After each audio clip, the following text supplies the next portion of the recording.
Aline Girão. Seja muito bem-vinda aqui ao Urbicast. Obrigada, Juliana Girão. Já descobrimos nosso parentesco, Sim, né? já descobrimos lá, Essa família né, de Morada Nova. Somos primas e nem sabíamos. É. Olha só, bem diretos. Vamos falar um pouquinho, né, da tua história, do Sim. teu livro. Vou primeiro aqui dar um resuminho de Aline Girão, para a gente introduzir aqui a nossa convidada Bora de lá. hoje. A Aline Girão é escritora, palestrante e especialista em neurociências, psicologia positiva e mindfulness. Mindfulness. Perfeito. Formada em comunicação social, com MBA em gestão de empresas, atua há mais de 20 anos como executiva em uma das maiores empresas de saúde do mundo, com foco em saúde mental, oncologia e doenças crônicas. Seu livro, Crescimento Além da Dor, lançado na Academia Cearense de Letras, entrelaça experiências pessoais com reflexões sobre depressão, ciclos familiares e saúde emocional. E tem recebido elogios por sua qualidade literária e sensibilidade. Uau. É isso? Adorei, viu? Aline, seja muito bem-vinda. Muito obrigada. E aí, esse é o livro, Crescimento Sim, Além da Dor. meu né? filho. Seu filho, seu novo filho. Sim, terceiro. E aí, nele, você conta... são várias histórias. A gente falou aqui dos Sim. ciclos familiares, né? Você conta a tua história, a história de gerações anteriores. Mas é principalmente, né, como a gente estava aqui conversando antes, sobre a história sua com a sua filha, Sim. né? Que enfrentou uma batalha, podemos colocar Sim, assim, uma batalha. contra as drogas, Uhum. né? O uso de drogas e depressão. Não é isso? E aí você Exatamente. traz no livro abertamente, detalhadamente, como vocês viveram isso, né? Como é que se deu isso e os episódios que aconteceram, como você lidou, as angústias que você teve, enfim, todo o teu relato de mãe você realmente abriu aqui, né? E aí eu queria te perguntar como é que surgiu, Sim. né, a ideia de transformar isso que você viveu de verdade na sua vida, né, para trazer isso para um livro. Então, uma longa história, né? Mas eu vou tentar resumir o máximo. É muito desafiador você contar uma história de dor, né? Você mostrar as suas cicatrizes. É tanto que no livro, na capa, você vê que tem umas rachaduras, né? Que eu me inspirei na questão do kintsugi, que é aquela arte japonesa. Mas, ao mesmo tempo, eu comecei a perceber ao longo dessa luta, né? Foram 6 anos, que muitas outras mães, muitas outras pessoas estavam passando pela mesma situação e não tinha coragem de falar. E quando eu começava a falar, as pessoas também sentiam-se na liberdade de colocar para fora aquilo que estava, né, vivendo, que estava machucando. E eu comecei a ter essa intenção de escrever. Você é da classe média de Fortaleza, né, que mora onde você vive, na área que a gente chama de nobre, Sim, digamos sim. assim, né? Não é uma área periférica. Sim. E é de lá que a sua filha veio, Sim, né? Então, exatamente. assim, A princesinha, né? isso, uma menina criada em uma família onde ela tinha tudo.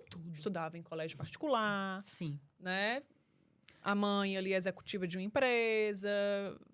Nunca tinha pegue uma condução na vida. Isso, uma menina privilegiada. Privilegiada. No sentido socioeconômico, vamos colocar assim. Perfeito, né? isso mesmo, Juliana. Aí quando você vem para essa história aqui, já foi mais para frente que ela foi morar, enfim, né, em situações que não era o que se imaginava para ela. Não. Mas você começa o livro, e eu acho muito importante a gente trazer isso para a gente introduzir o que foi a tua história que você viveu. Sim. E que me parece que foi o gatilho inicial de tudo para tua filha, que passou 6 anos lutando contra droga e depressão. Exatamente. Né? Ela perdeu um amigo. Exato. Né? E a gente está gravando no Setembro Amarelo. Né? Vamos exibir em outubro, mas estamos aqui nele, que fala justamente sobre isso. Né? E a gente está lidando hoje com adolescentes, né, em que a gente vê cada vez mais casos de jovens, né, que tiram a própria vida. E foi assim que Isso. começou para a Foi. tua filha, quando um grande amigo resolveu, né, assim, enfim, tirou a própria vida. Sanar Esse a própria vida. ela com 14 anos, é isso? Então Sim, tudo e ele começou daí, também. onde ela teve que lidar com essa perda e com essa situação, assim, para uma menina de 14 anos. De 14 anos, exato. Ela era na verdade, é uma transição, né? Nem é uma criança e nem é um adulto, Um um adolescente adolescente. literal, né? Uhum, O amigo dela veio se jogou do prédio. uhum, É tão complicado, né, a uhum. gente falar desse tema, mas como você falou muito bem, tá, é uma realidade. Sim. E Tá. aí, a cada episódio desse impacta Uhum. a vida de outras pessoas, né? Tem Assim, um dado, esse viu, que eu uhum, coloquei, que a cada suicídio pode chegar a impactar diretamente 12 pessoas, diretamente, e indiretamente, emocionalmente, 60%. Sei, pode não, é um impacto. uhum, Existem estudos, literaturas trazendo esse dado. E detalhe, aqui no Brasil existe um dado subestimado. uhum. Então, na minha filha, nesse caso, ela foi impactada dentro desses 12. Desses dois, diretamente com isso. Diretamente. E o que Totalmente. aconteceu com ela para a gente trazer Então, aqui? o que acontece? Quando de uma hora para outra, eu sempre, como executiva, né, eu tinha que trabalhar e tudo, voltava, e ela ficava sempre com a minha mãe. Uhum, E a minha família percebia ela mais retraída. uhum, Ela sempre foi muito animada, né? Ela gostava de dançar, largou a dança, pediu para mudar a escola, que ela estudava no 7 de setembro, e ela não quer mais ficar lá, e ela já estava com plano de uhum, sair, e pelo fato, a gente tirou, e ela foi para um colégio, Farias Brito, e lá ela começou a fazer novas amizades. Só que uhum, ela estava sozinha e usando muito moletom. O tempo uhum, todo com moletom, e muitos adolescentes usam com moletom. Eu falei, tá tudo bem. Só que ela ficava muito isolada. Aí teve um dia que uma amiga chegou pra mim. Eu tava na minha casa, dentro de casa, o inimigo dentro de casa, que eu falo, né? Que a gente tava em casa. uhum. E uma amiga minha me ligou. Aline, desesperada. Falei, oi, cadê a Moana? Aí eu falei, tá aqui, Carol, calma. Tá em Ela tá casa. em casa. Não, corre pro teu quarto. Aí quando eu corri, o que foi? Corre, bate. Ela tinha se cortado. Uhum. E tinha avisado para algumas amigas próximas, né? Que tava pensando, tava Em tirar a vida em dela. tirar a vida. Quando eu vi, a minha filha tava toda ensanguentada. Uhum, E foi quando eu falei, meu Deus, o que é isso? Eu lembro que eu sacudi muito, porque uhum, era tudo muito novo para mim. Eu falei assim, como assim? Ela, não, me deixa em paz. Aí foi quando tudo começou uhum. e ela Foi quando você se deu abriu conta do que a tua filha estava vivendo. do que Foi esse estava primeiro vivendo. episódio. Além da minha sogra, já tinha percebido o isolamento dela. E eu Sim. falei a algumas pessoas, não, é coisa de adolescente, vai passar. Só que não era bem assim. Uhum, E daí, investigando a escola também, ela passou... Não é questão de uma escola em si, é uma uhum, questão da sociedade que está doente. Ela estava passando por uhum.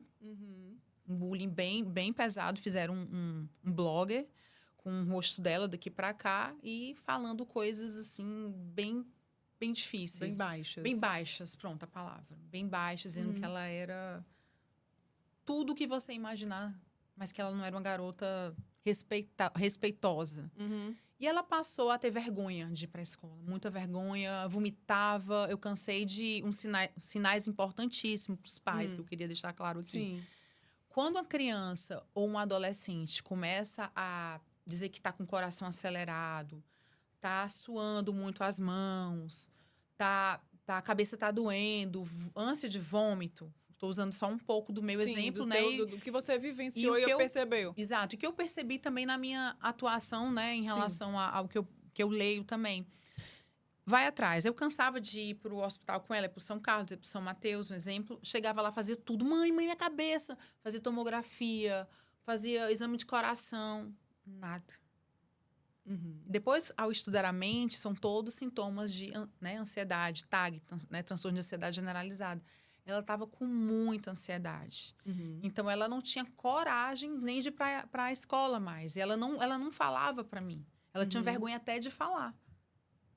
Pra que tu não ver. queria ir para a escola. Porque tinha vergonha e tinha medo da gente pensar alguma coisa dela. A questão da vergonha que eu trabalho, Sim. né? Que a Brené Brown fala muito disso, uma escritora que eu amo, que a gente não tem que pensar na vergonha, a gente tem que vencer a vergonha. Porque a vergonha está atrelada diretamente ao medo. Então, quando a gente foi procurar ajuda terapêutica para ela, a psicóloga pegou e disse, olha, ela está no estágio já que ela não quer estudar, ela não quer nada. E ela está absorvendo também a ideação do amigo. Uhum. Aí eu falei, como assim? Como assim? Aí, quando veio a frase também do livro, né? Que eu procurei ajuda médica. E na época, Juliana, eu fui totalmente julgada por pessoas, algumas pessoas próximas e alguns familiares.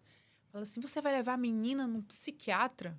Porque depois da Covid-19 é muito comum você falar assim, eu fui no psiquiatra, eu tenho minha terapeuta, né? Eu tenho, né? Para mim, para quem não faz, eu acho que todo mundo tem que fazer terapia para não adoecer quem faz. Sim.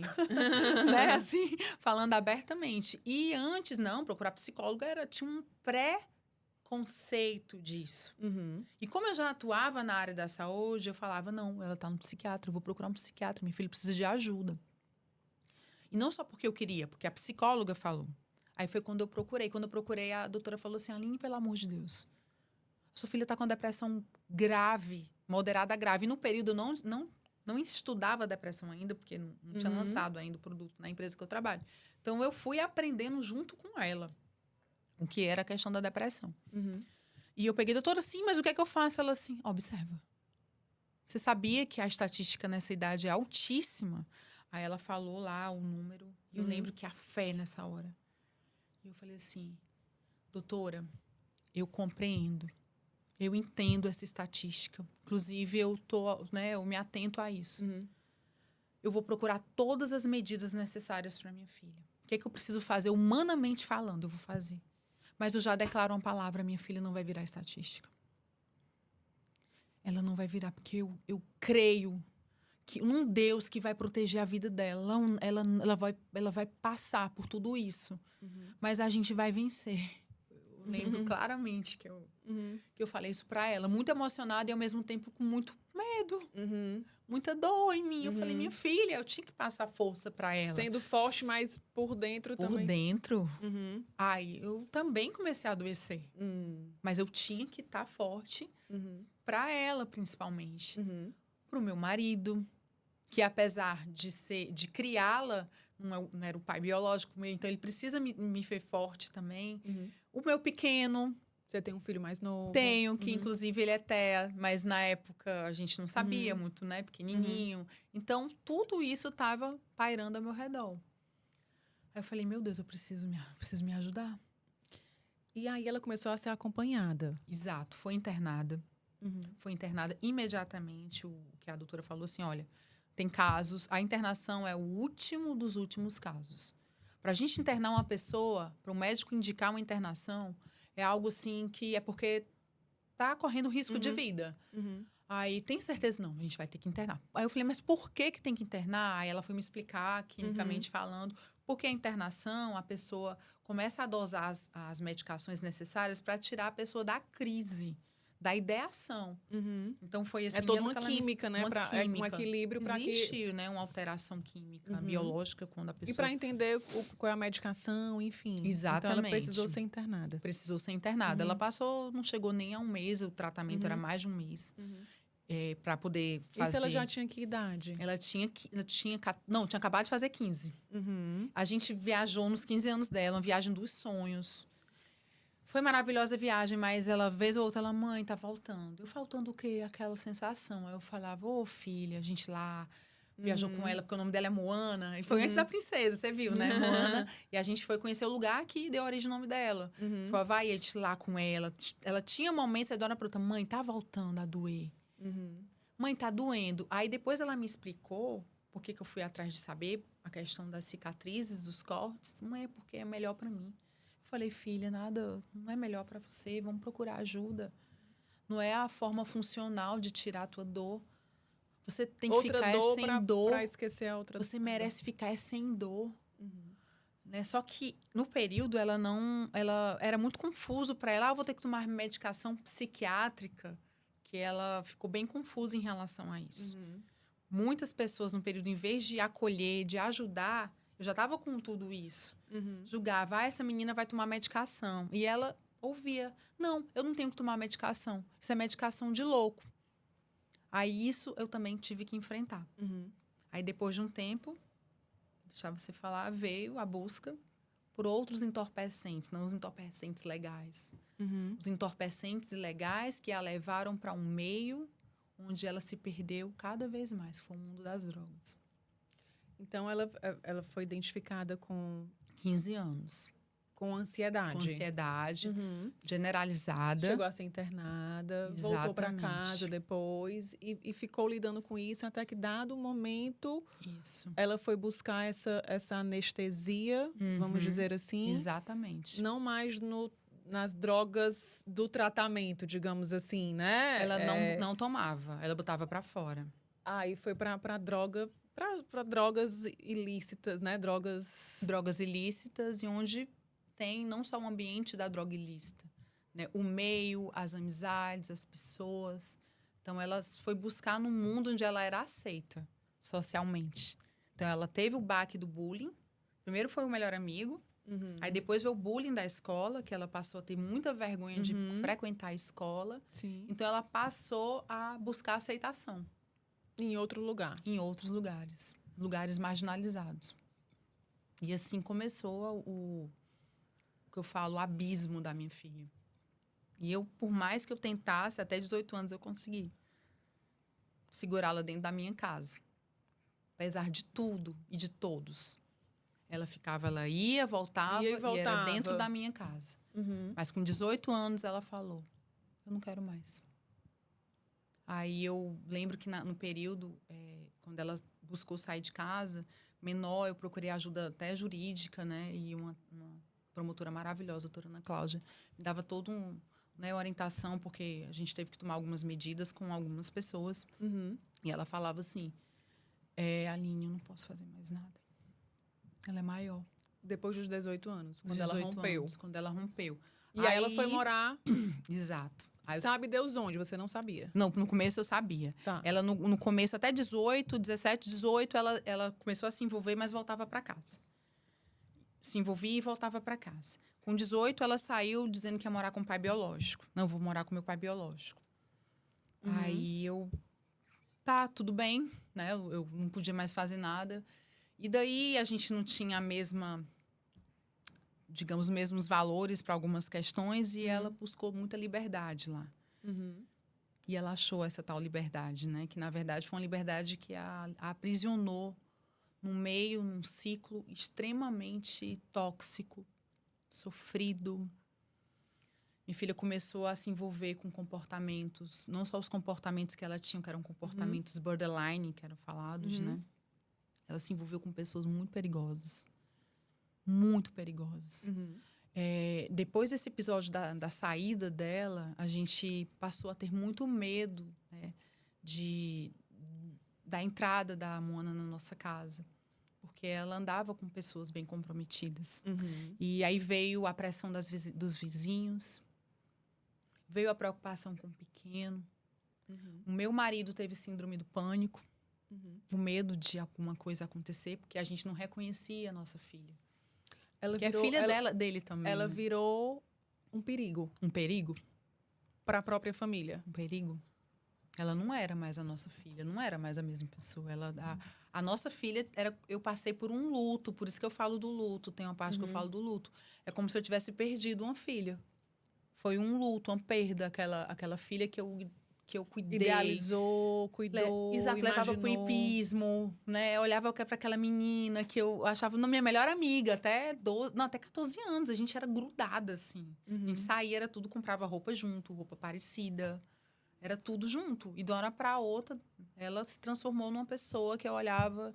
Tanto que num capítulo eu falo assim, às vezes as pessoas que mais nos amam, que a gente mais ama, são as que mais nos ferem.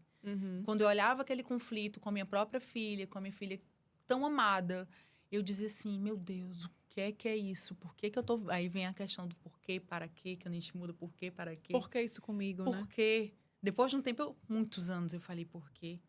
E as pessoas falavam, você fala isso... Eu sou filha de Deus, então eu como uma filha, eu pergunto, meu Deus, por quê? Depois de um tempo, quando eu comecei a ressignificar a dor, falei, Senhor, ok, para que só me fortalece, não precisa entender. Eu não queria mais entender a história por isso que eu falei a história quando a mamãe me ligou, eu disse, não, eu só quero confiar, mas me fortalece. E eu falo muito de corpo, alma e espírito. Nós estamos totalmente integrados, interligados, nosso espírito, a nossa alma, a nossa mente, o nosso físico. Se a gente não estiver bem, se a gente não buscar o equilíbrio, a gente não aguenta. Primeiro a fé, porque nos momentos críticos, quando eu não sabia onde minha filha estava, não sabia mais quem minha filha era. Eu não sabia quem ela era. Hoje eu vejo a mulher linda que ela é.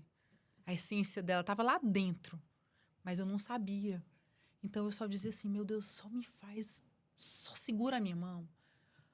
Aí eu cito uma parte linda, não sei se tu conhece a história da mãe de Moisés, Joquebede. A história dele, que é conhecido como o garoto que foi colocado na cestinha no Rio Nilo, né? Aí eu fui entender, eu gosto de pegar uma história e entrelaçar a história. Então a mãe dele, Joquebede, pegou o filho lindo, formoso, que tá na história fala, né, na Bíblia fala que ele era assim, colocou num junco, inseriu Moisés, seu filho, num rio, que eu considero que era o mundo para minha filha, o mundo do tráfico, o mundo das drogas, num rio cheio de crocodilo. Então ela, meu filho vai ser devorado por um crocodilo, mas ela confiou. Vou entregar meu filho aqui. E daí Deus providenciou algo lindo para ele. Se tornou um rei, depois um libertador. Um príncipe, depois um libertador. Então, eu fiz como aquela mãe. Se eu não tivesse meditado na fé, eu só ia olhar para o humano. Ok, minha filha, como muita gente falava. Eita, já era, né? Sabe que esse caminho aí não volta mais.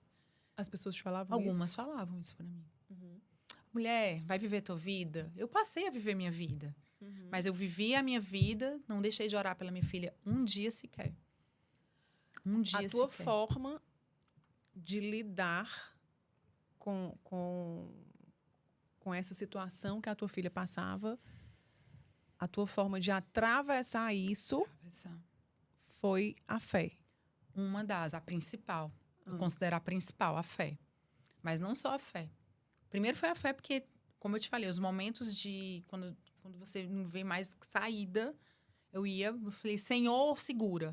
Mas aí eu fui procurar o conhecimento. Foi quando veio a história de entender a mente humana. Que você foi estudar neurociência. Exatamente. Psicologia positiva. Fui olhar o olhar positivo da psicologia. Tem a história de um homem, aí o Viktor Frankl, maravilhoso. Eu até indico também outro livro. Que esse livro na verdade, ele tem vários outros livros entrelaçados, né? Ele é o pai da logoterapia, que se você falar um pouco mais disso, é psicologia positiva. Então, se esse homem morreu velhinho, porque eu achava que eu não ia aguentar. Eu achava, Senhor, eu não vou mais aguentar. Porque eu chorava, Juliana. Eu me tremia de chorar, que tem uma foto aí que os desenhos foram feitos pela minha filha, tá? Esses desenhos Esses aqui? desenhos, não. Esses aqui, ó, dentro. A Moana? Tem o nome dela aí no livro, Não essa flor. É esses desenhos Esses aqui, de cada capítulo? Tem os desenhos. O primeiro, olha o primeiro que é. Tudo foi ela. E o primeiro era justamente como ela ficava... E eu também ficava. Eram será várias. Que dá pra pegar? Eu até ela mandei. Ficava em posição fetal. Exato, em posição fetal. É a posição da. Tipo assim, da vulnerabilidade, da extrema dor. É a posição também que você tá dentro da barriga da sua mãe, que você tá desprotegida e querendo o quê? Meu Deus. Tá doendo demais, né? Então, foram vários episódios, várias noites. Eu falo que foram baldes de lágrimas, baldes. Eu chorei muito. Eu sofri muito. Aí eu fui procurar psicologia positiva para poder olhar a vida, né, de uma forma positiva, literalmente. Olhar o que está por trás, mesmo doendo, mesmo sofrendo. O que eu posso aprender? Aí veio a ressignificação da dor. Que o que Viktor explica muito, o Viktor Franklin, né? Que ele aprendeu, ele é psiquiatra, e ele aprendeu a ressignificar a dor. Ele passou por um campo nazista, né? Ele ficou preso. Perdeu a família toda. Ressignificou. Obviamente, tem uma ilustração que eu sou apaixonada aí, que é de uma outra autora de um outro livro, que é a Louise Tonkin, que ela fez a representação do crescimento além da dor. Por isso que eu fiz questão, né, na verdade, ela colocou crescendo além do luto. E o meu livro é Crescimento Além da Dor, que explica o que é um luto e o que acontece com a gente depois de um trauma profundo. Acho que é no segundo capítulo, que é depois aquele do vaso. Você fala que ela fala, né, que a dor continua ali. Continua. O que cresce é a gente. A gente. A gente cresce. Num período que a psicóloga chegou para mim, a dor tava ali. Mas eu conseguia viajar com meu marido. Tá bem aqui. Vai. Só um pouquinho. Eu conseguia viajar com meu marido, com meu filho pequeno. Era um buraquinho. Na verdade, ficava ali. Ficava, mas eu tava ali. Eu aprendi que felicidade é um estado, é uma decisão. Que nem todo mundo, ninguém é 100% feliz o tempo todo. Não é. São picos de alegria, que vem um sentimento, e de tristeza. Mas a forma que você escolhe olhar, você pode ser considerado uma pessoa feliz. E muita gente depois diz assim, como é que tu consegue? Aí eu falei, Deus. Aí tem uma série de coisinhas, eu começava a falar assim, um dia eu vou escrever. Essa aqui, ó. Daqui. A expectativa e a realidade. Exato. Quando você, na verdade, antes de uma perda, você não tem expectativa nenhuma e a realidade é que você não tem nada aqui dentro, né? De um luto, de uma dor. Aí, quando acontece a perda, tá aí, ó. Preenche todo você. Antes da perda, você imagina você perder alguém. Você fica preenchido pela dor. Antes mesmo de acontecer, não, acho que eu vou morrer, acho que eu não vou aguentar. É o que acontece antes. Você pensa assim, não, se eu perder isso ou alguém, não vou aguentar. E a realidade é que realmente você fica, o luto. O preto todo, o segundo, né? O segundo. O luto inteiro. Tá. Aí depois pergunta assim, depois de um tempo você acha que você vai conseguir voltar? Eu acho que depois de um tempo... A dor diminui? Só que não. Não diminui. Na verdade, a dor fica como eu estava no estado antes. Agora eu tô com uma história de um milagre que eu vivo. Mas no período que a psicóloga chegou para mim, eu tava daquele jeito ali, ó. A dor cresce e você vai crescendo. Eu tava, pra absorvê-la. Não sabia da história da minha filha... nem sabia quem ela era, mas eu tava forte, eu tava firme, eu tava vivendo, eu tava trabalhando, eu tava produzindo, porque teve um período do meu trabalho que eu só entregava as coisas, mas não era a entrega da Aline. Era uma entrega, sim, que não era a entrega louvável. Aquela preocupação te envolvia. Eu ficava trocando as coisas, eu acordava, esquecia de enviar um relatório, eu pedi para ser feita alguma coisa. Porque a sua cabeça fica o tempo inteiro ali pensando naquilo, totalmente anestesiada, assim. Tava morrendo por dentro. Eu tava morrendo também. Então, com 18 anos, ela saiu, foi pro pai e depois foi pro mundo. Aí depois, morando em favela, que onde chegou o ponto, né, das brigas de facções. Postava com pessoas bem, assim... perigosas, envolvidas com droga, com... A minha família, quando uma mãe, ela não consegue procurar uma ajuda, a família toda se perde. A família toda fica adoecida. Eu digo isso porque eu tenho pessoas próximas a mim que o filho até hoje está, né, passando por uma situação e a mãe faleceu, infelizmente, né, de um câncer, que para mim toda doença tem alguma coisa, alguma questão por trás. E a família praticamente ficou toda desestruturada. Então, aí vem um alerta para as mães, para os pais, sobre o posicionamento, que não é fácil, porque a gente tem medo de perder, porque a minha filha tinha a questão das crises, né, os episódios depressivos, e depois veio a questão do risco, do meio que ela estava andando. Então, até... Onde achar? Onde saber o dizer não? Onde saber fechar a porta? Quando? Uma mãe fechar a porta. Porque no começo você tinha medo de perdê-la. Muito medo. Então você aceitava o que ela estava fazendo. Sim. Sim, aceitava. Você aceitava que ela fosse lá na boca de fumo? Não, isso não. Eu nunca aceitei. Eu digo, porque ela saía de casa e certamente ia consumir as drogas ou festas, o que fosse, desaparecia e voltava. E você acolhia de volta. Sim, era nesse verdade, sentido. verdade. Né? Até porque você tinha medo de expulsá-la. Isso. E aí e poderia acontecer algo pior, né? Isso. Ficava refém disso. Perfeito. Mas e aí? qual é a posição que hoje você crê que é a correta em lidar?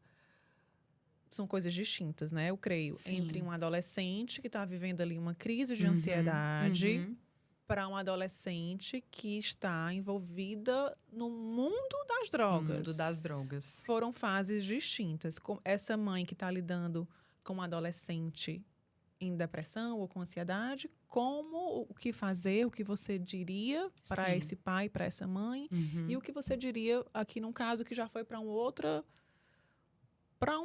extremo, talvez. Totalmente. Enfim. Perfeito. O que você diria? E como você lidou e como você lidaria? Entende o conselho? Hoje, né? Então, quando ela estava com os episódios depressivos, eu penso que eu agi da melhor forma possível. O que é que eu acho válido? Não só procurar ajuda para ela, queria deixar isso muito claro, muito importante, que os pais procurem ajuda para si, que toda a família procure fazer uma terapia. Porque para lidar com uma pessoa que está envolvendo, né, uma questão emocional, mental, se o pai ou a mãe não tiver ciente da situação, ela não vai saber como lidar. Então, a primeira coisa que eu falaria, procure ajuda não só para quem está passando pro filho, mas para quem está no entorno. Mas todo o entorno tem que ser tratado. Aí eu ouvia muito assim, mas eu não tenho dinheiro para pagar a terapia, pagar para ela, então não paga para ela. Eu conversando de verdade, assim, com alguns colegas, falando, não paga, então não paga. Vai ser jogar dinheiro fora. Porque se a família não tratar, não vai adiantar de nada o tratamento dela. Porque vocês vão estar alimentando um comportamento tóxico, manipulações. Então, a terapeuta familiar, ela é fundamental para poder lidar posicionamento com algumas questões, porque a gente fica perdido.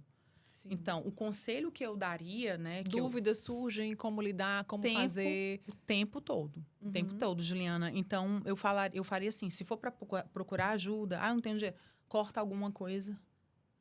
Não sai, não vai para mais um restaurante, vai fazer terapia. Todo mundo tem que fazer terapia.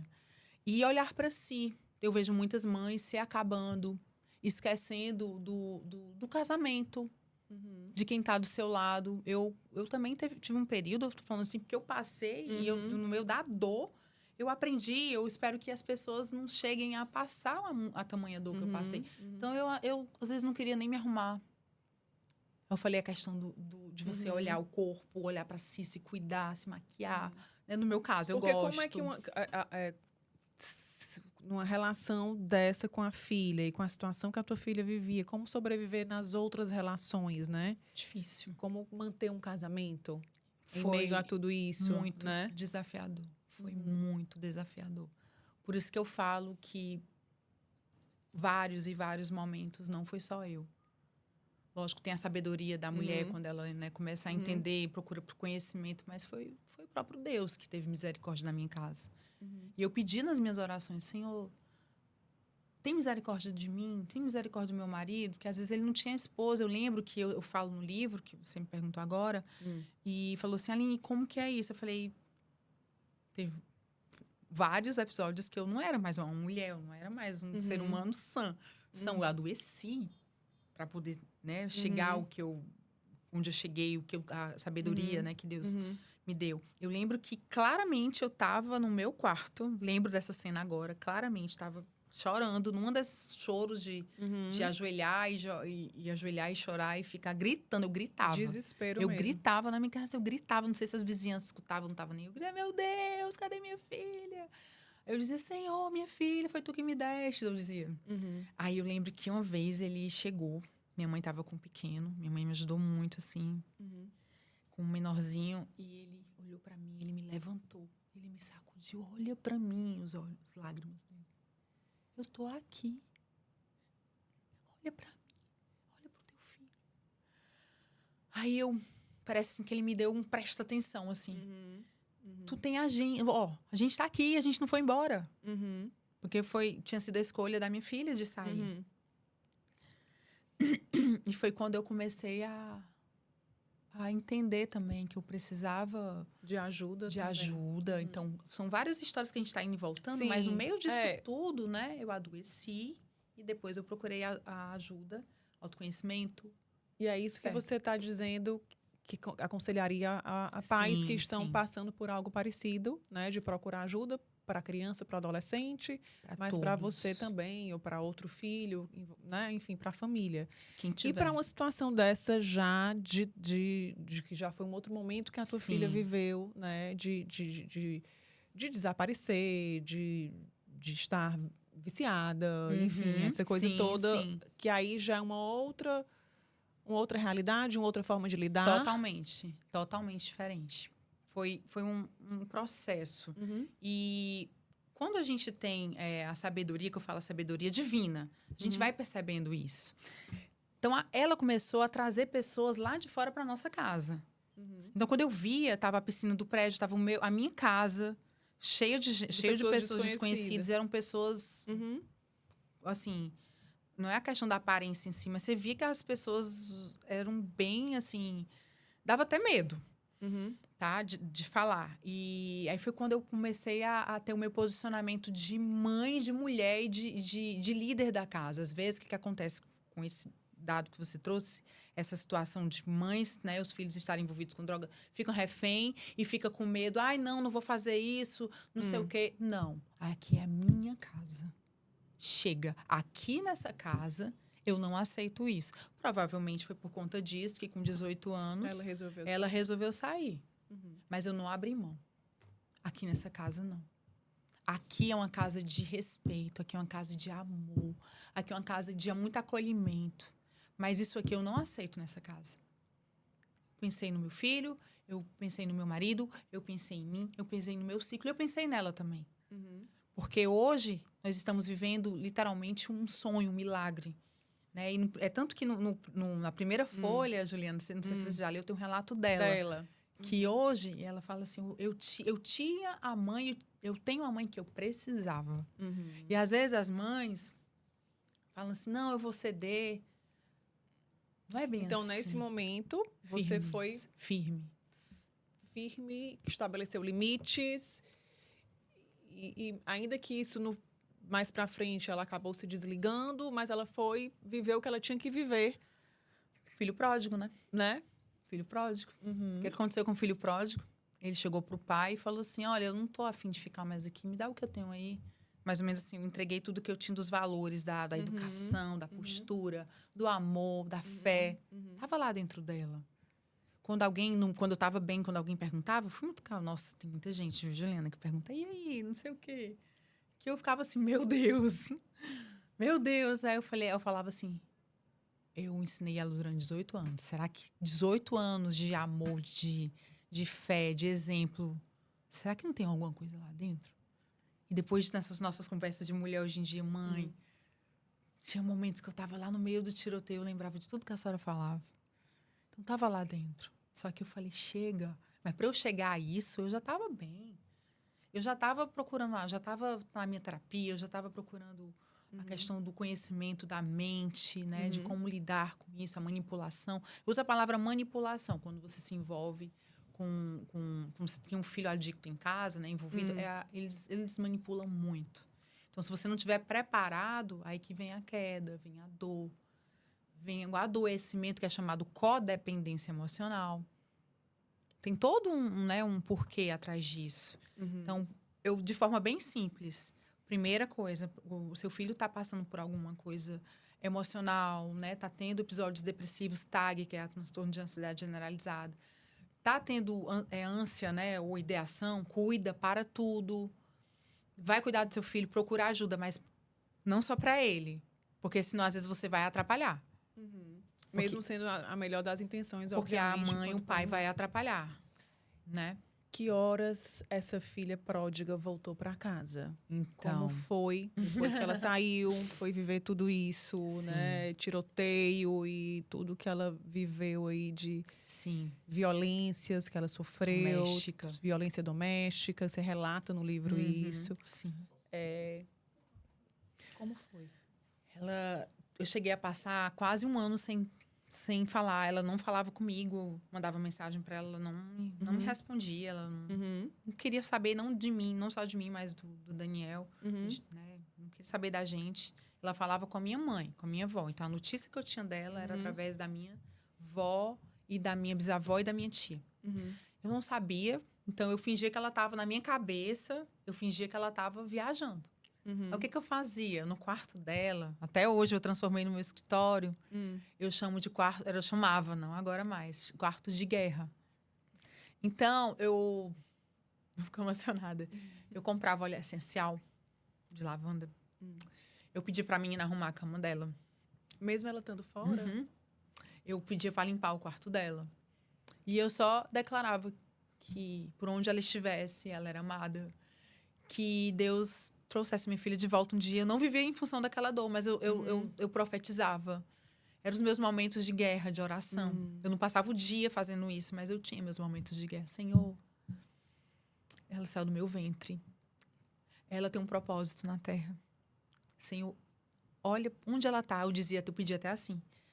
Não permita que a vida dela seja sanada. Senhor, guarda ela de doenças mortais, de qualquer coisa, qualquer fatalidade.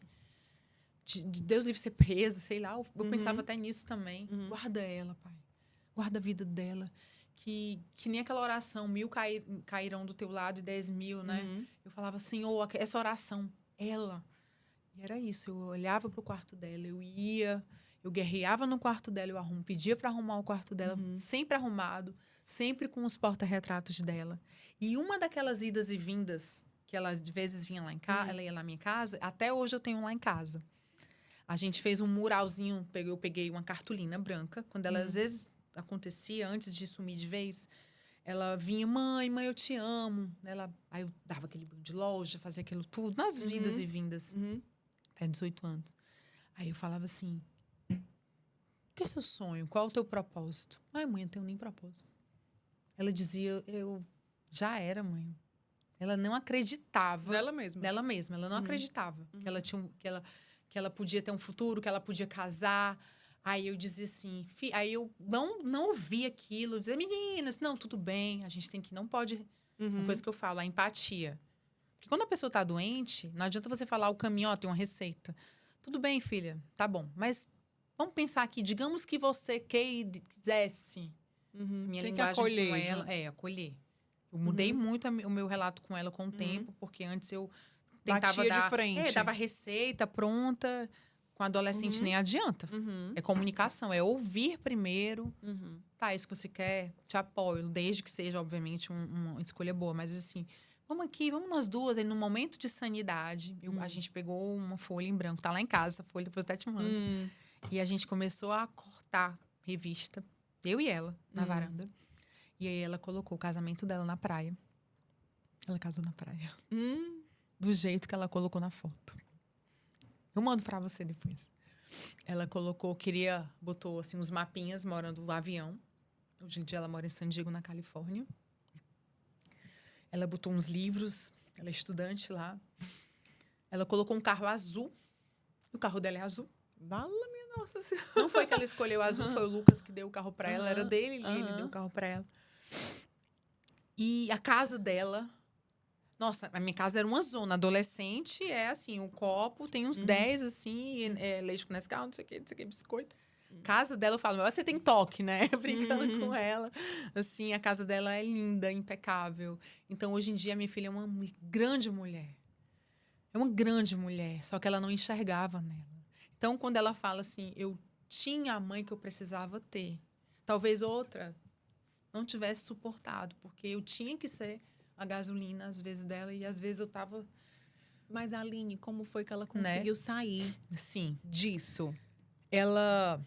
Primeiro que eu falo que tem a intervenção divina. Isso é fato. Isso aí, quando eu falo, isso aí é certeza. Deus, ele estava trabalhando nela.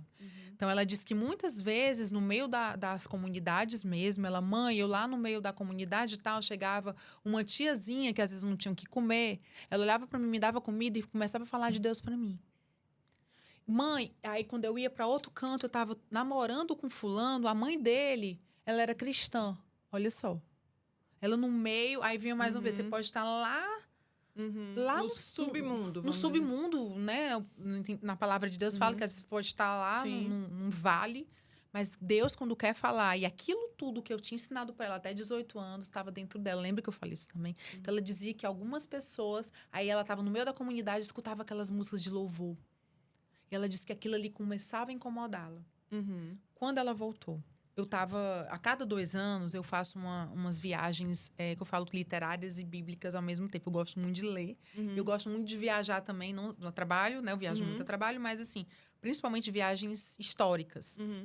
E eu estava lá na Turquia, numa viagem, lá não na Grécia, mas estava passando por toda a trajetória que Paulo fez na Bíblia. Toda a trajetória. E nessa trajetória, cada momento que parava, a gente fazia aquelas orações, né? E eu só, mais uma vez, eu não sabia, era um carnaval. Eu não sabia onde ela estava. Ela estava nos carnavais aqui de Fortaleza, nas comunidades. E quando alguém me perguntava, cadê a tua filha? Eu falei, Deus sabe. Quando me vi assim, eu lá na Turquia, e detalhe, tá, Juliana? Eu já estava bem. No início da dor, quando eu viajava, eu sentia culpa. Sim. Minha Culpa. filha tá... Exato, muita culpa. Ai, meu Deus, eu vou comprar um anel. Ah, mas eu vou comprar. Eu comprava para ela, mesmo ela não estando comigo, eu dava. Então, eu estava alimentando aquele vício e comportamento tóxico. Quando eu rompi mesmo. Quando eu precisei romper, eu rompi. Eu cortei tudo dela. Então, o filho foi... Na Bíblia fala que ele foi comer bolota, né? Ele foi comer coisas de alfarroba, folha de alfarroba, coisas que os porcos comiam. Então, minha filha também chegou a comer, literalmente, comida de porco, que eu falo assim, né? Ela não tinha nem o que comer. Sim. E ela era uma menina, como você falou, que tinha uma casa, tinha uma família, tinha muito amor, tinha como se fosse o palácio dela. Sim. Mas ela foi buscar lá fora, né, uma liberdade que a aprisionou. Então, nessa viagem, eu lembro que, nesse momento, me perguntaram, aí eu depois fui me abrir com essa mãe, que, na verdade, foram 2 mães, Daniela e Thelma, que são 2 mães, assim, que a gente tem um propósito junto. E ela pegou e não me abri com elas no começo, só com uma. Aí, depois, a outra pegou e disse, eu soube que tua filha tá assim, a minha também. Não no ponto da minha. Sim. Mas estavam passando por coisas, assim, parecidas. Aí ela pegou e disse assim, aí o bispo falou assim, vamos fazer um momento, a gente sempre faz um momento. Aí, nesse momento, uma das mães foi lá na frente e falou assim, olha, eu queria agradecer. Aí falou o nome do meu marido, que eu mesmo, nem sabendo o que eles estavam passando, eles me fortaleceram. Passando por uma situação com a minha filha, mas eles também, porque a gente já estava, né, no momento de... E nesse momento a gente abriu um clamor muito forte, muito forte. E, por incrível que pareça, no outro dia, a minha mãe mandou mensagem para mim. Ela fazia meses que não dava notícia, nem aparecia. Que a gente tinha até, ela não andava mais na nossa casa. E disse assim, filha, você não sabe. A Mona deu notícias. Ela quer saber se pode vir para casa quando tu voltar. Ela quer te ver. Aí, lá mesmo, eu chorava, ria, abraçava todo mundo. Chorava muito, porque não foi só por conta dessa oração. Essa oração foi só o toque final, porque foram anos de oração. Aí, ela pode vir? Eu, claro, mãe, que pode. Ela já deu o sinal. Eu não estou insistindo para ela voltar. Ela está querendo vir. E ela está pedindo, porque ela, nesse período, ela não me respeitava. Então, ela aprendeu a ter respeito, honra, que é o que falta. Ela pediu licença. Ela pediu licença. Muitos pais perdem o quê? A postura, o posicionamento de mãe e pai. Tá tudo errado. Essa casa aqui é uma casa de respeito, de valor. Eu sou mãe. Aqui não é a questão mesmo que está faltando na sociedade. Sou a mãe, eu sou... Por mais que eu falo, você é autona, linda, maravilhosa, mas eu sou maior que você aqui. Eu sou sua mãe. Tem uma hierarquia. Uma hierarquia. Então, ela pediu a licença. Eu falei, claro que sim, mãe. E quando eu voltei, aí essa parte, assim, é muito forte também. Ela estava lá, mal vestida,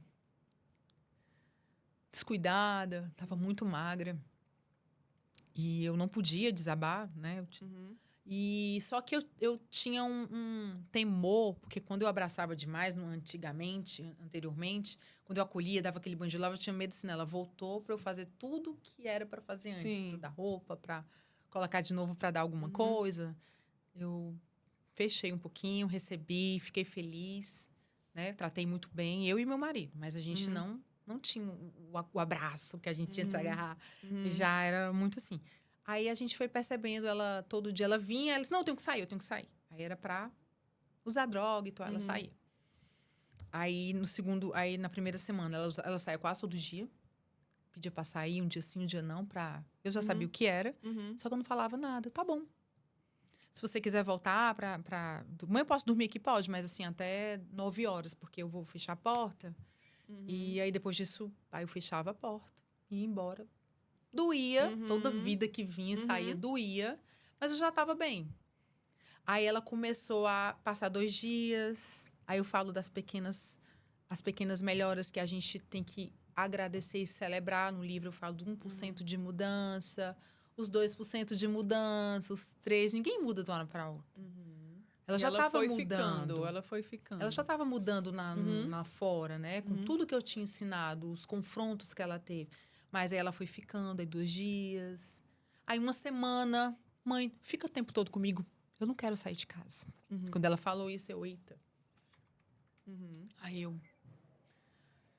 Aí eu ficava muito com ela. Todo canto que eu ia, trabalhava, eu levava ela, ficava no carro, eu subia, ela ficava comigo 2 semanas, sem voltar para onde ela estava, na casa que o pai dela deixou ela morar. 3 semanas. Não saía mais. 4 semanas. Mãe, não deixa eu cair, não. Eu, vai, não. Minha filha segurou. Aí foi. Isso foi quando, Aline?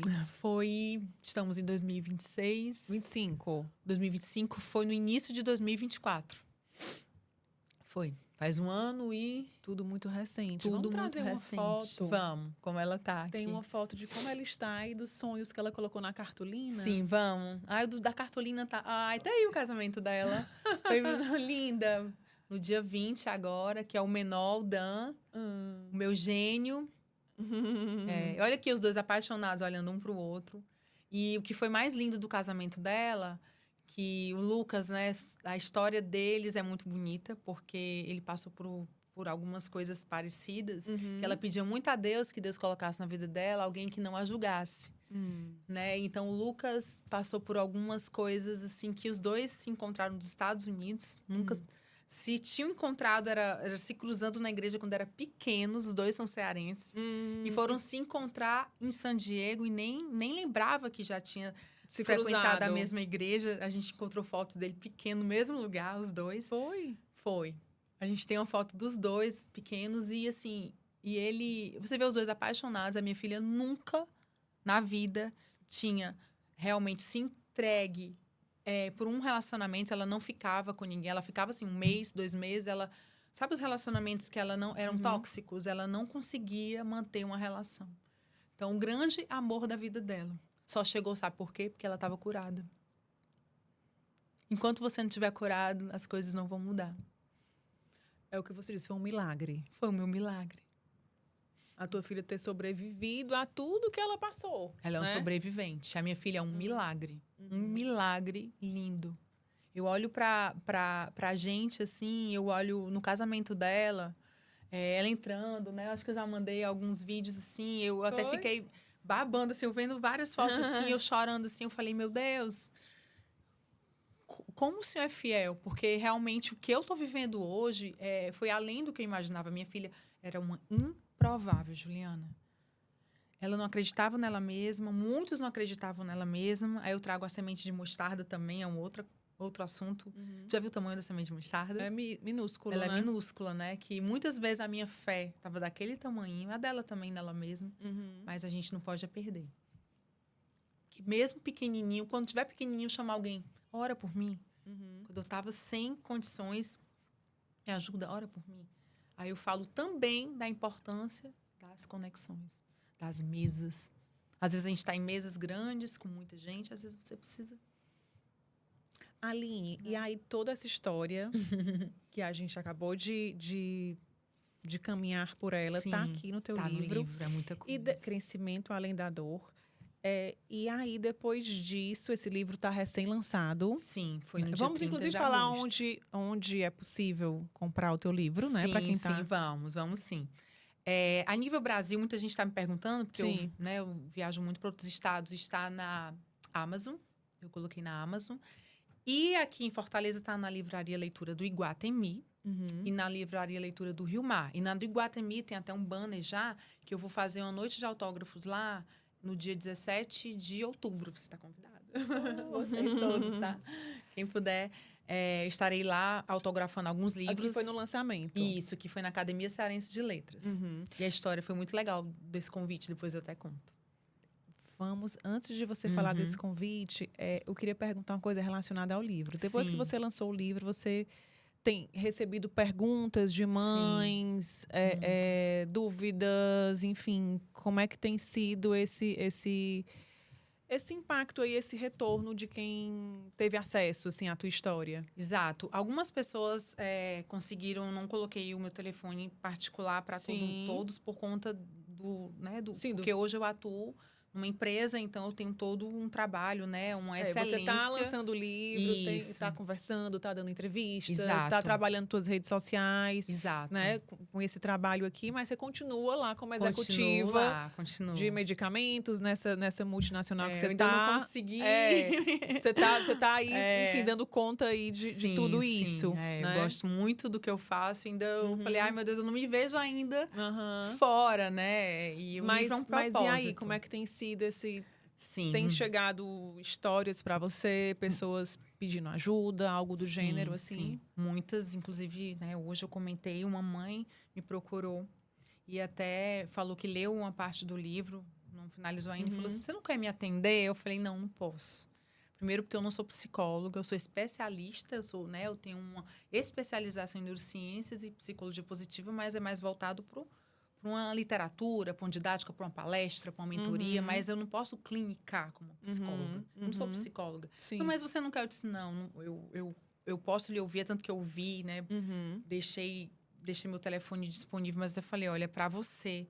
Mas eu realmente hoje eu não consigo ter esse tempo para conversar. Pode ser que eu faça algum momento numa igreja, numa palestra. No momento eu não posso, apesar de amar ouvir essas pessoas, essas mães que eu sei que tanto precisam. Então, nesse momento, eu me coloco à disposição nas minhas redes sociais, o livro, mas quem sabe um dia, né?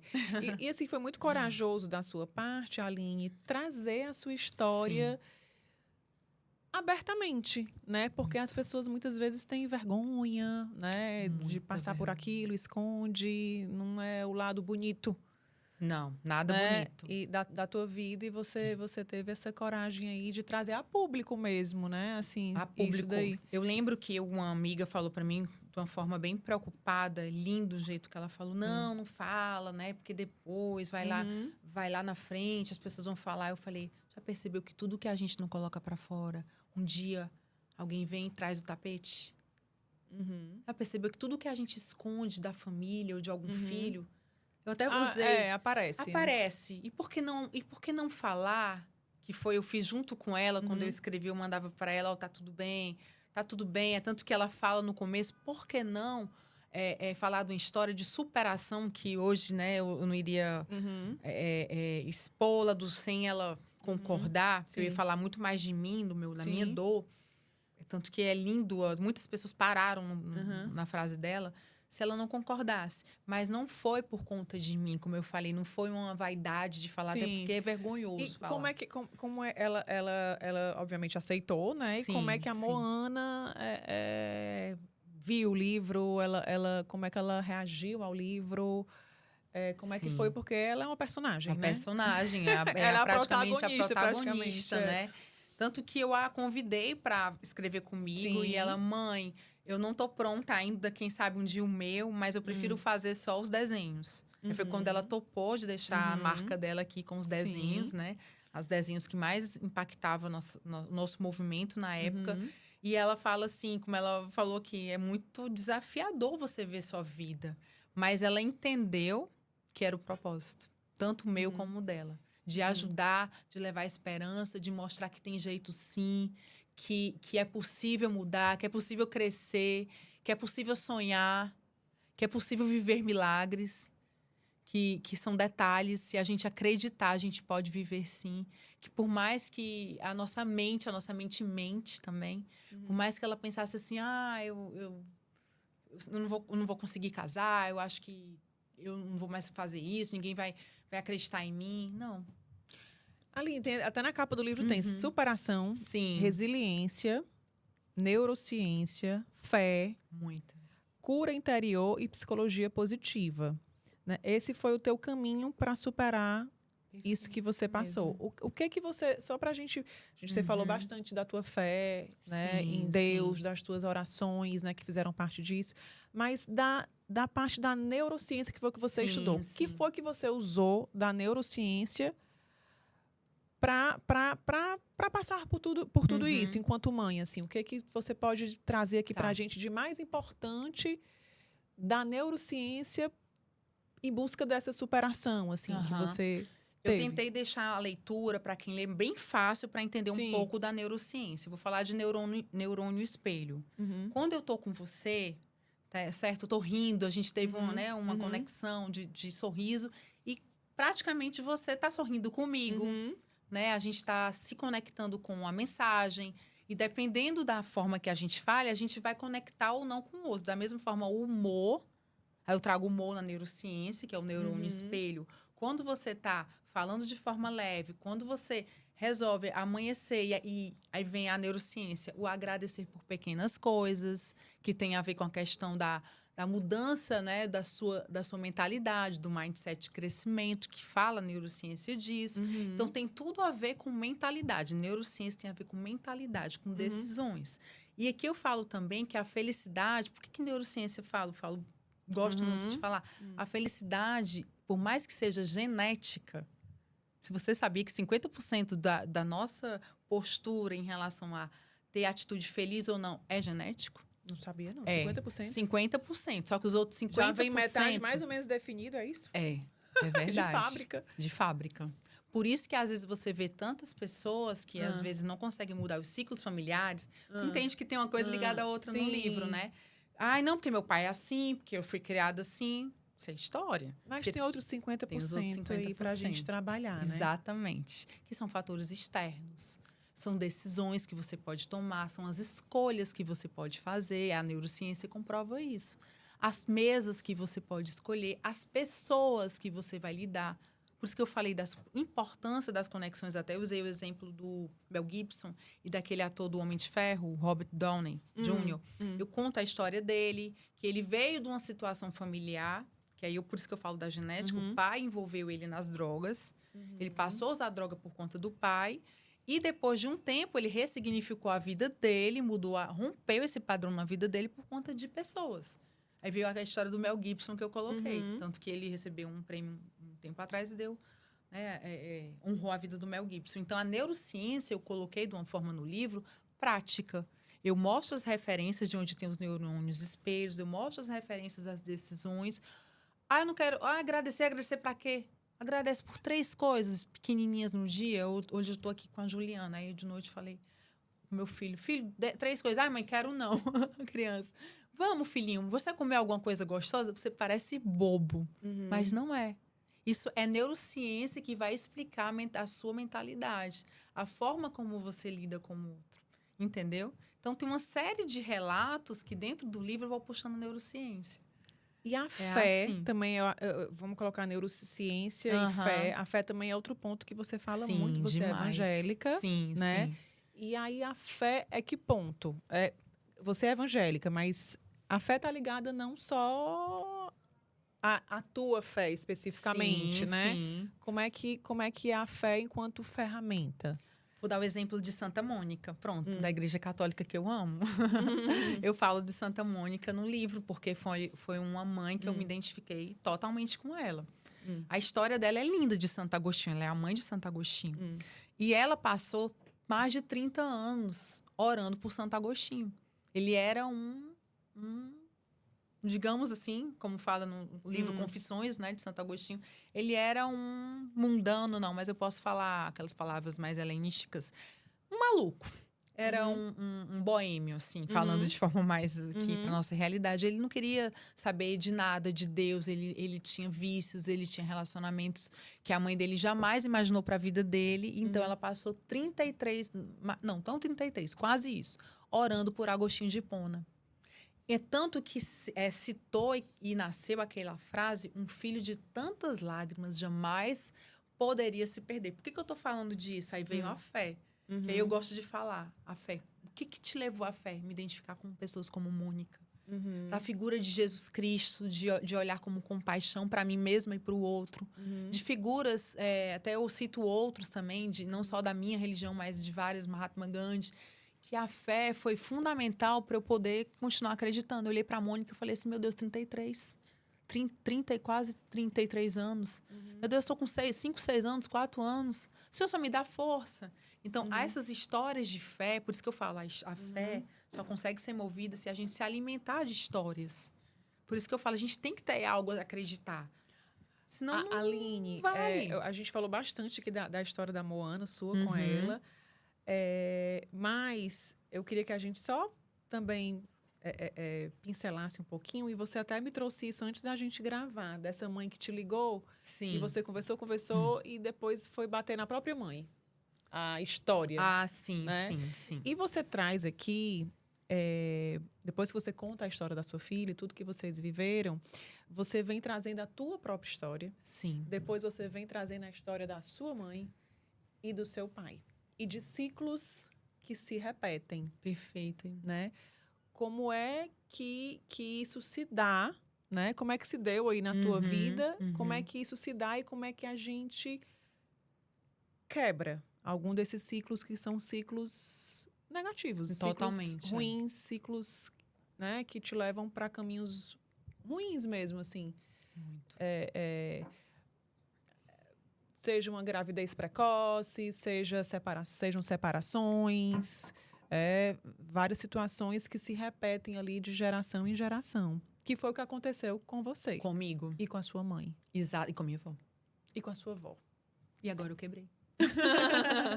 Pra glória de Deus, né? Com o meu segundo casamento. Que é um casamento que eu falo que é firmado na rocha, não por causa de mim e dele, mas por causa de Deus. Falar um pouco de ciclos familiares. Por que eu fui atrás disso? Porque quando tudo isso aconteceu com a minha filha, eu comecei a me culpar no começo. Eu falei assim, meu Deus, o que foi? O que aconteceu? Será que é porque, meu Deus... que foi que eu fiz de errado? Foi que eu fiz de errado? Será porque eu trabalho? Será que é porque eu trabalhava para dar as coisas para ela? Será que porque eu tinha que né? Eu queria na minha cabeça, né? Toda mãe só quer o melhor pro seu filho. Mas eu falava, meu Deus, mas eu sou tão carinhosa, a gente é tão uma com a outra. O que foi que aconteceu? Aí eu fui me culpar, né? Que eu até falo assim, acho que uma das principais escolhas, ou a melhor escolha, ou a maior escolha na vida de uma mulher é quem vai ser o pai de seus filhos. E como a gente não tinha muitas, né, houve uma separação muito dolorosa, e ela passou por muitas, consequentemente, eu tenho certeza que ela tinha muitas memórias que podiam estar guardadas. Eu ficava lembrando assim, meu Deus, será que foi alguma coisa, né, da relação que ela que despertou isso dentro dela e veio, né, a trazer à tona na adolescência. Então, eu procurava me culpar para algumas escolhas. E nessas escolhas, eu comecei ao mesmo tempo, olhar para minha mãe. Porque será que eu procurei esse relacionamento cedo porque eu queria fugir da minha casa? Aí eu comecei a buscar... Porque você casou super... Sim, cedo para os nossos padrões, aos 22 anos, seu primeiro casamento. Sim. Sua mãe casou aos 15 anos. Sim. E a sua avó casou aos 15 anos. Exato. Não é isso? Exato, mas não a questão do casamento em si. Mas eu busquei uma fuga. Entendeu? Você se casou para fugir. Eu queria fugir da realidade que De onde você veio. De onde eu vinha. Porque a minha mãe, com a história do meu pai, né? Porque não é a questão da idade em si, porque eu já quebrando, né? A gente vai quebrando o padrão e vai vendo. Mas o meu pai foi embora quando eu era bem bebê. Então, eu fui criada pela minha avó. E a minha mãe, ela ficou com a depressão muito profunda. Então, eu já fui criada sem a presença da minha mãe e do meu pai. Então, eu queria uma família. Eu queria sair daquele ciclo que eu via a minha mãe muito, muito mal, muito triste. Então, eu quero sair daqui, eu quero fugir daqui. Entendeu? Então, aí eu comecei a pesquisar isso e comecei a falar assim, meu Deus, por que eu fui fazer? Por que eu, né? E no meu caso, eu nem engravidei antes, né? Eu quis, porque eu queria realmente fazer tudo diferente. Mas você quis sair Mas eu quis fugir. É. Aí, por que eu quis fugir? Porque eu provavelmente não estava bem, eu não estava bem resolvida com a minha mãe. Eu, no fundo, tinha raiva da minha mãe. Eu tinha raiva assim, minha mãe não me ama. Porque eu escutava que minha mãe me teve muito cedo, que eu praticamente tinha estragado a vida da minha mãe. Então, dentro da cabeça de uma menina, era muito difícil. Então, eu tive que fazer o caminho de volta para entender a minha mãe. Eu fui entender a minha mãe. Porque a tua mãe engravidou com 15 anos. Minha mãe engravidou. Imagine isso algumas décadas atrás. Menina. Não é fácil em momento algum, porque, de fato, para a sociedade em que a gente vive, é realmente jovem. E décadas atrás tinha, além de tudo isso, a vergonha. Muita vergonha. Né? Então, imagino muita. que você fala no livro, eu li. Isso, eu a vi. sua mãe tinha vergonha de ir para a escola. Tinha. Depois dela ter sido mãe, porque as pessoas apontavam para ela, né? E aí ela sofreu muito. Muito, né? Juliana, E aí ela não muito. conseguiu te amar da forma que você esperava. E é o que acontece com muitas pessoas quando a gente vai conversar. Hoje em dia, quando eu vou conversar, porque é minha mãe, eu pego assim, ei. Aí eu falo assim, tu já tentou entender a história da tua mãe? Hoje eu falo. Porque eu fui entender a história da minha mãe. Para entender a tua história. Para entender a minha história e acolher a minha mãe. Tanto que a minha mãe, assim, é meu... Eu falo que todo canto tá comigo. É minha força, que eu digo assim, não porque é Deus, né? Mas tá comigo toda hora. É a pessoa que eu posso contar para tudo, é a minha mãezinha. É a minha mãe, mas eu não isso tinha. foi depois que você entendeu o que ela viveu e que você perdoou. Depois que eu perdoei a minha mãe. Enquanto a gente não perdoa a nossa mãe, o nosso pai, se você perceber e conversar com alguém, a gente começa a repetir um bocado de coisa. É verdade. Ou a gente repele de uma forma que não é saudável, falando abertamente pelo que eu já li, observei e lendo, estudando neurociência, psicologia, eu comecei a perceber, gente, é impressionante. Como você falar, o que falta? Perdão. Perdão, a palavra perdão, tanto que eu boto um capítulo só de perdão. E o meu pai? Aí eu fui atrás da história do meu pai. Tu chegou na parte do meu pai? Você viu? Você tinha 2 anos de idade, ele pegou uma moto e nunca mais voltou. Nunca mais voltou. Aí você viu que ele já chegou na parte Sim. do que ele passou quando era criança? Mas conta, você que tem que Posso contar. contar aqui, vou dar spoiler, tá? Breve, tá? Então, meu pai, ele não justifica assim, porque você faz porque você passou por isso, você vai fazer. Não, Sim. a partir do momento que você tem essa consciência, a cura... Como eu falo, quando nós somos curados, a gente tá aqui para apresentar um futuro diferente, para agir de forma diferente. Mas enquanto não há cura, há repetição. Então, meu pai sofreu abuso quando ele era criança. Então, meu pai, ele nunca teve um relacionamento saudável. Ele não teve uma família estruturada. Então, ele nunca soube o que é amar e o que é o amor.